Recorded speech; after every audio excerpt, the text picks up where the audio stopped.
Welcome to தாயார்ஸ் குடும்பம். இன்றைக்கி நம்ம பாசிப்பயிரில் உருண்டை எப்படி பண்ணுறதுன்னு பார்ப்போம். நான் 1/2 கிலோ பாசிப்பயிர் பாக்கெட் எடுத்துருக்கேன். இப்போ இதை நல்லா வறுத்துட்டு நம்ம லேசாக மிக்சியில் லைட்டாக அரை விட்டு அந்த தோல் வரவுமே க்ளீன் பண்ணிவிட்டு அந்த பருப்பு அளந்து அந்த பருப்புக்கு ஏற்ற ஜீனி நம்ம சேர்த்துக்கணும்.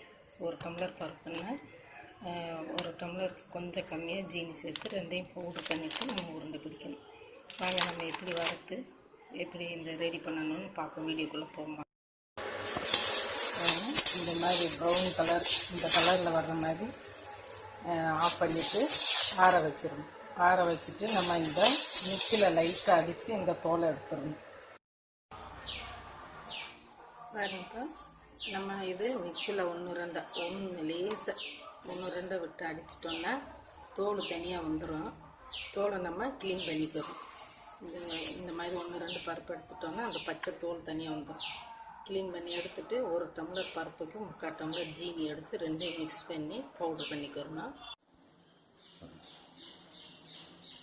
பருப்பு புடச்சி வச்சுருந்தோம் பாருங்க, அந்த பருப்பு 1 டம்ளர் பருப்பு, 1 டம்ளர் ஜீனி, உங்களுக்கு 3/4 டம்ளர்னாலும் போட்டுக்கலாம். ரெண்டையும் மிக்ஸ் பண்ணி பவுட்ரு பண்ணிப்போம் பாருங்கள். இந்த மாதிரி பவுட்ரு பண்ணிவிட்டு நம்ம இந்த கடாயை வச்சு ஸ்டவ்வில் ஏற்றிட்டு,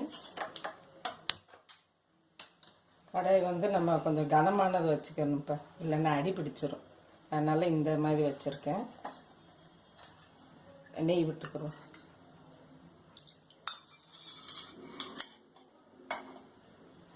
நெய் காயும் ஸ்லோவில் வச்சு நம்ம இந்த பவுடர் லைட்டாக பண்ணிவிட்டு, ஏன்னா ஹையில் வச்சோன்னா கட்டி தட்டிடும்.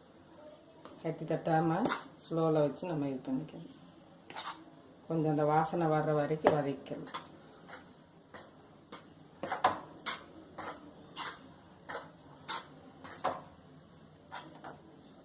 நீங்கள் பவுட்ரு பண்ணி வச்சுட்டு எவ்வளோ உருண்டை பிடிக்க தேவையோ அந்த அளவு எடுத்து நம்ம நெய்யில் வதக்கி அப்போ ப்ரெஸ்ஸாக வச்சுக்கலாம்.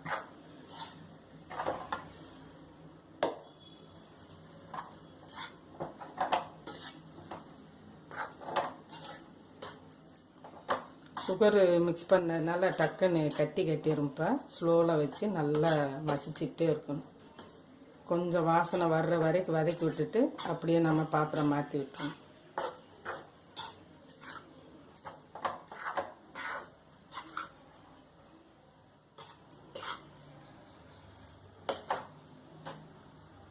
இது வதக்குறதுக்கு முன்னாடி நம்ம இந்த அளவு முந்திரி பருப்பு எடுத்துருக்கோம். முந்திரி பருப்பு இது மாதிரி பீஸ் பண்ணிவிட்டு நெய்யில் வதக்கி எடுத்து வச்சிட்டோம். இதை மாவு வதக்கணுன்னு ரெண்டையும் மிக்ஸ் பண்ணிவிட்டு உருண்டை பிடிச்சிக்கலாம். அவல் வாசனை வந்துருச்சு.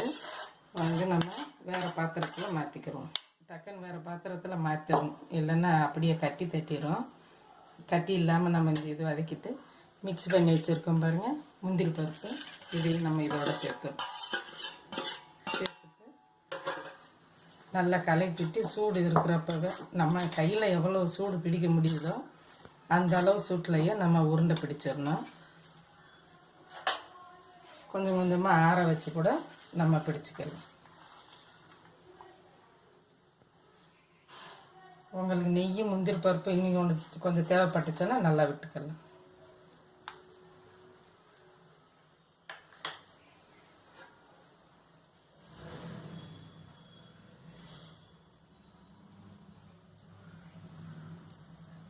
சூடு ஆடுறதுக்கு முன்னாடி நம்ம இப்படியே பிடிச்சி இந்த உருண்டை பிடிச்சி வச்சிடலாம். அவ்வளோ